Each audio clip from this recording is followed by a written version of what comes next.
হ্যাঁ বলো। তুই তুই এখানে কি করছিস?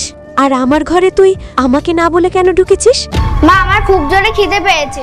এবার আমার লাট সাহেবের বেটিকে খাবার মুখে তুলে দিতে হবে। কালকে রাতের খাবার ফ্রিজে রাখা আছে, গিয়ে খেয়ে নে। মা, ওই কাকাটাও তো আসবে। কাকাটা আসলে তো আর কিছু বানাবে না। এই তোর কি রে, কে আসলো কে গেল, মারবো না একটা?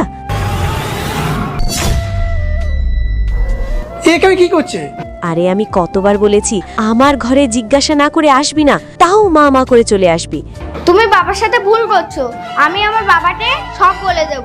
কি বললি তুই? তুই তোর বাবাকে বলবি? তুমি যদি তোর বাবাকে বলিস না, তোকে আমি মেরে ঘর থেকে বের করে দেব। যা, চলে যা এখান থেকে।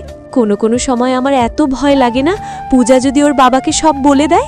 আর তুমি এত টেনশন নিচ্ছ কেন? তোমাকে তো আমি ভালোবাসি। ও কি তোমাকে ভালোবাসে? তোমাকে কেয়ার করবো তো আমি।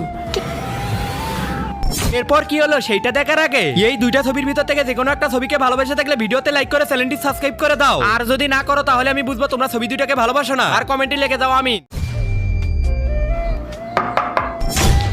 ঘুম হলে এবার ওঠো। বুবাই, তুমি তো অফিসে গেছিলে, এখানে কি করে আসলে? হ্যাঁ, আমার তো ডেলির মতন অফিসে থাকারই কথা, কিন্তু আমি অফিসে থাকলে এইসব তোমরা কি করে ধরতাম?